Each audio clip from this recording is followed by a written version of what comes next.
Most Warzone tips only work in bot lobbies, and that's why so many players feel stuck. In this video, I break down real Warzone gameplay in sweaty SBMM lobbies and explain the high IQ decisions that actually win games. No highlight farming, no streamer-only tactics, just rotations, timing, and pressure, focusing heavily on positioning and game sense that works even when everyone's shooting straight. Let's face it, if streamer tips worked in your lobbies, you'd already be winning. This breakdown focuses on real lobby decision-making, not bot lobbies, why ego chows get punished in the wrong scenario, and how timing and rotations win fights before they even start. If you're tired of copying plays that only work for content creators, then this video is for you. Hit the subscribe button if you're tired of excuses and you want to win more. We're closing in on over 5,000 subscribers, and this channel is built for players who want real results in Warzone. Let's begin. One of the hardest things for players to do after a failed hot drop is regain, and most importantly, get a cohesive reach out going. So landing on the outskirts gives you the opportunity to find information safely, as well as less contested loot. Once you have found a weapon and possibly a plate, you can move up to find information. What you never want to do is push back into a situation blind. So I will frequently default to this perch setting where I am looking for the squirt. And what that means is I am waiting for a player to rotate away from another team and overexpose themselves. In layman's terms, we are essentially setting up a third party, or in this case, a fourth party scenario, but we are doing it from the highest elevation from cover to get information. See, once we get our opening pick, then we get those resurgence pings, and then we can really start to rotate and apply more pressure. Notice again, I'm not directly moving towards the front door because of the dangers that are still in the area. We have a knocked enemy in this building, a pursuing enemy here, and then right in this position, we have our third party. So in this situation, we want to make our outskirt play as secure as possible while maintaining the pressure in the information. We're going to continually fall back on new information, but prioritizing our distance from the multitude of teams and continually create new blind spots. We're going to pursue this fly-in, see them go down the hall, and this is where I start asking myself, where would I go if I was this player? He heard me pursuing him. He's leaving the tunnel. The next likely place for him to seek refuge and find a weapon is this building here. I'm not going to wait for him to get that weapon. I'm going to move up on that position because I still have several lines of cover between that. And as I slide into the room, I am waiting to chow this enemy.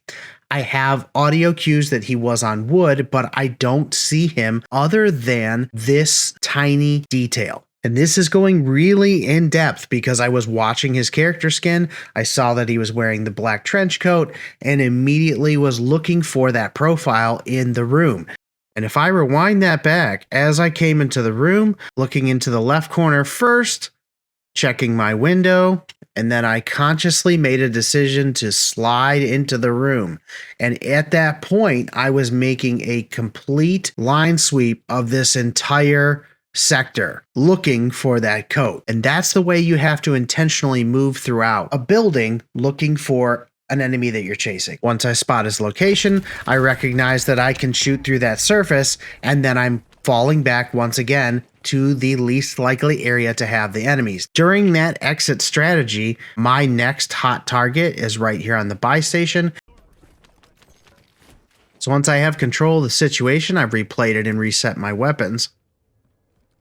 I'm going to act on that information. They're out peeking exactly like I thought they would, and I'm going to continually roll towards cover to give myself the safest possible push on this enemy. I immediately respond to the gunfire to my right as well as the airborne ping to my far right. I'm also noticing that we have a brand new team rolling in on a bounty.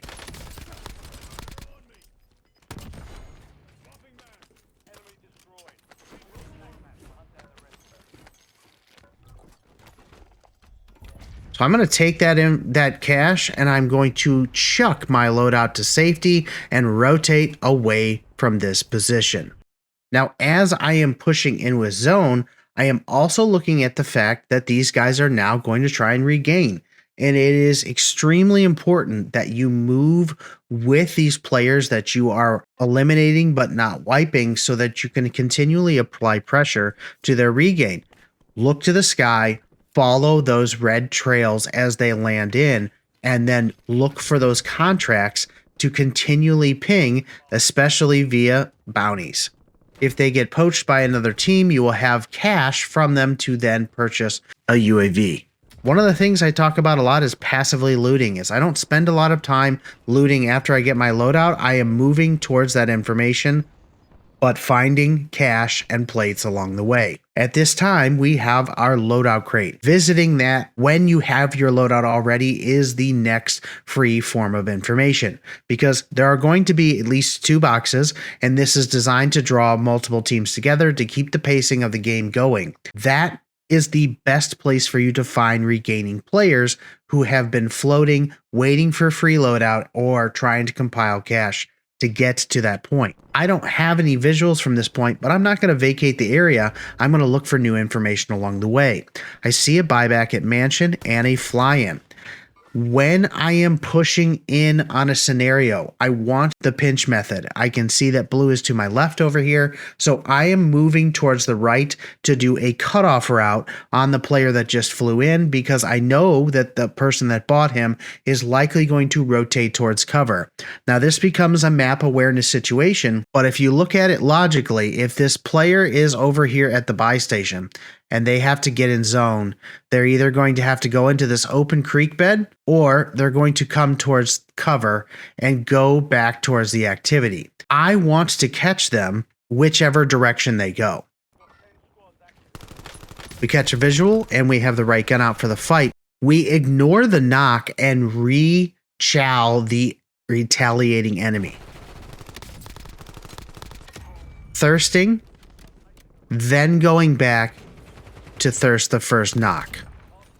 2 more pings on the minimap over by bridge. You have got to learn the shapes of your map, and with that map knowledge, be able to take 1 second glance at your map and know immediately where the next activity is. I call this pinning. This is a pro level staple that all players need to learn, is get yourself in more engagements and have the upper hand, because in Resurgence there is a lot going on, and I understand that that information is not as easy for players to absorb. But if you have to, open your map and throw a live ping on it. This is also a great time for you to verbalize what you see, because your teammates do not have the same marks as you. Only the person that thirsts gets that information.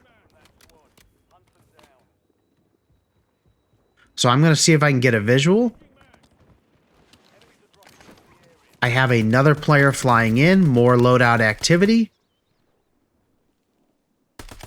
And I'm patiently waiting for them to retaliate.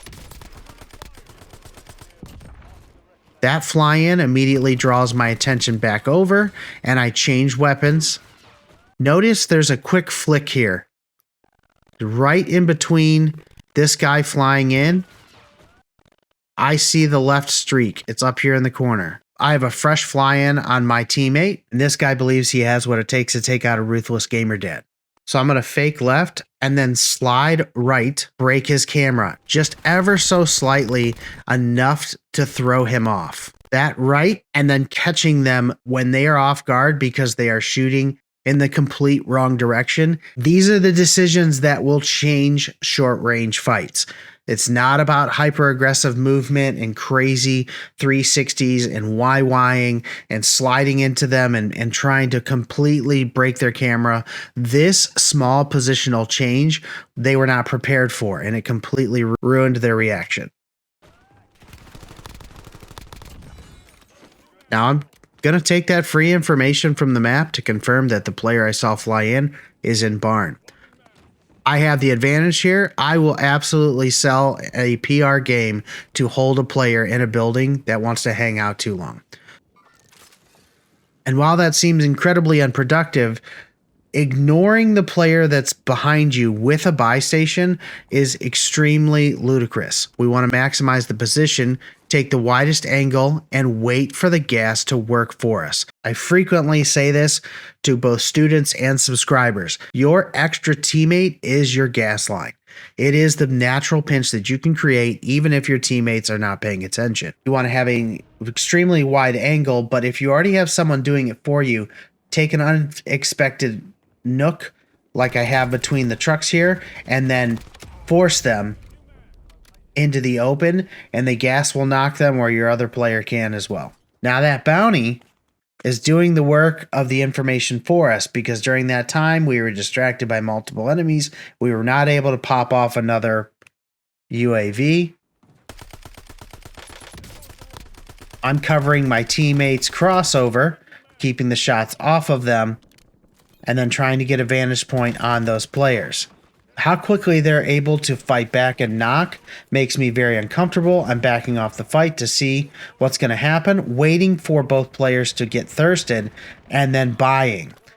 I'm not able to get the stim off, but that emergency failsafe to take a good situation to a sticky situation and use the appropriate funds all came together in that moment. It was my Hail Mary, and it worked out beautifully, because we go on to win this game. Now with them back in and my timer ticking down, we're starting to coordinate where we're going to drop. We're going to Lumber because it has the most buy stations, has the most buildings, and it is the most in zone. We're going there also so that we can take advantage of as many of our assets as possible. We have the ability to buy a loadout, but we don't have information if it's safe, and we do have some gunfire on the top of the building. So while we want to, we are not taking advantage of the fire sale just yet because it is not safe. I use this tactic frequently at Lumber, and I highly recommend you do it. I call it the bait and fake. You pop the door and then go to the adjacent side and kick it in. It will immediately throw off their reflexes because they are focusing on one door and you're popping in a different one.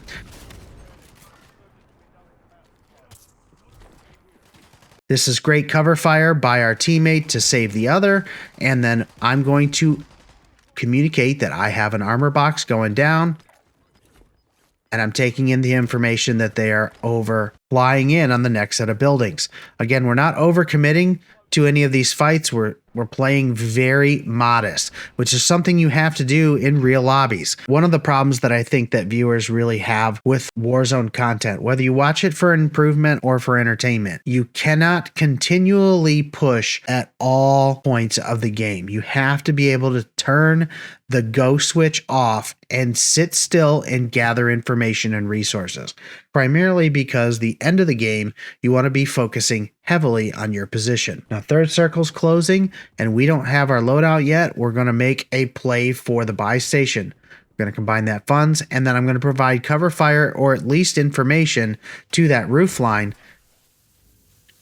And we are going to try and get our loadie as fast as possible. See the sniper glint? Make teammates aware of it. I elect to go for my sniper and support class so that I can take this guy off the building or work on these open ranges. And that's where the visualization of the circle really helps. Is more than half of this pie is on a cliff. It's off the map. We can't go there. We are going to have to take longer lines of sight to work on whoever is the winner of these fights. In the meantime, we need to get rid of the team that is in our vicinity.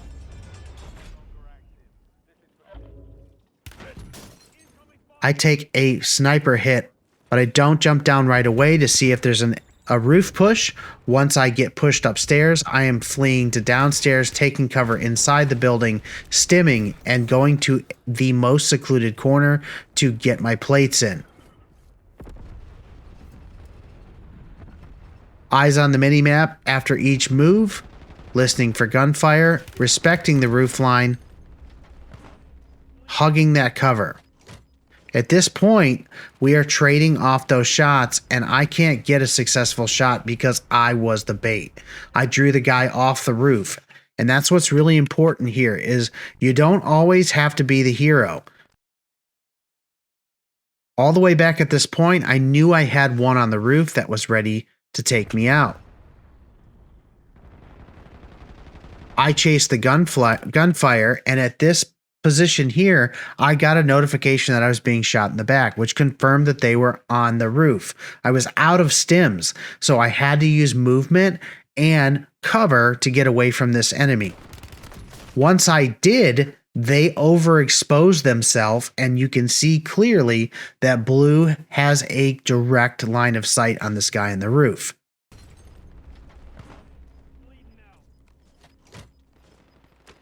Blue's able to take him down. I'm able to fully reset. Now it's time to move.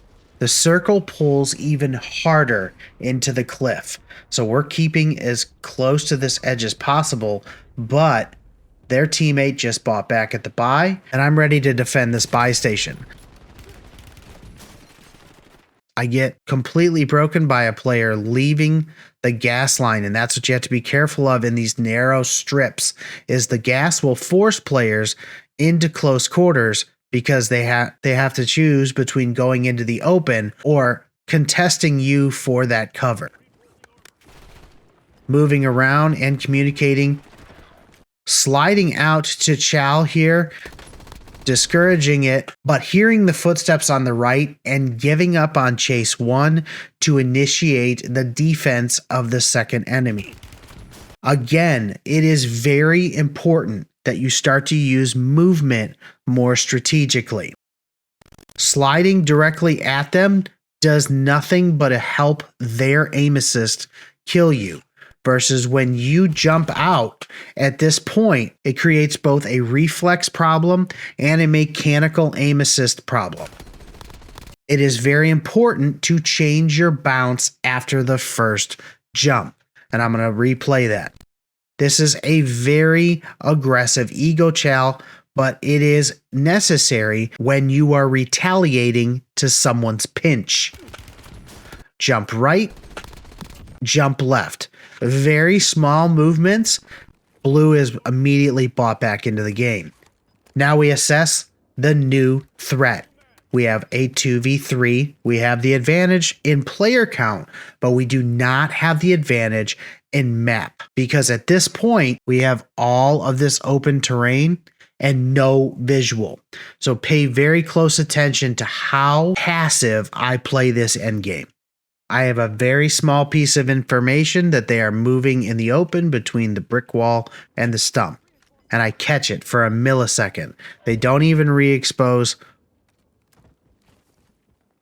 So there went left. There towards the left. I'm going to go towards the right and see if I can find the second enemy. I don't see anybody below.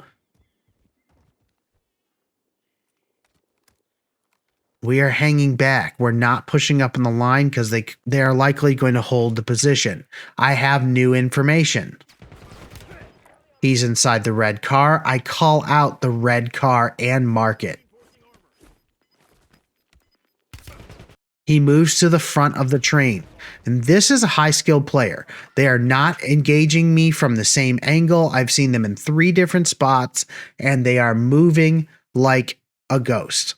At the same time, blue has marked the opposite enemy on the far left car. They're playing their cover. They're holding center circle. They have the advantage to get an opening pick on one of us and then make the fight at least even. I don't have plates. I'm watching that left angle and making sure that we are leaving enough space to defend ourselves. And I'm going to use the wall to rotate and conceal my advance. Again, new visual, really small, but it gets the job done. He had to overreach from his cover because we shifted. If we had stayed in this area here, he wouldn't have needed to do that. He could have maintained his cover on the front of the train and then had free shots on me down lane under the bridge. Very small pieces of information make big plays. So if there's something that you take away from my content, no matter what it is super important to pay attention to details, shadows, surfaces, and know the parts of your enemy. Look for anomalies that are not from your environment and make decisions based on those tiny details. With him being off of that cover, that means we now have the ability to continue doing a rolling shift uphill, which is exactly what I wanted. I wanted a window of opportunity to move to level playing ground. I'm buying time during Blue's rotation. And like clockwork, again, 2 randoms that I had only played 1 game with before this are moving in perfect unison in a flying V to my right and left. This is textbook formation fighting. I'm moving with the gas because it's important to pay attention to that. And now I'm rolling left. I'm becoming the left flank hold because blue and yellow are concentrating on the guy on the right. So if I was the other enemy, I would be holding a hard flank to this backside. My instincts pay off. And even without plates, we are able to take this guy out and win the game. Guys, if you are tired of junk Warzone content where creators are manipulating their lobbies and constantly pushing players that don't shoot back, then I promise you, give me 1 full season of Warzone and I will be putting out weekly videos just like this to improve your gameplay in your lobbies. Thanks for watching. Don't forget to like and subscribe. Keep building, keep adapting. Sit rep out.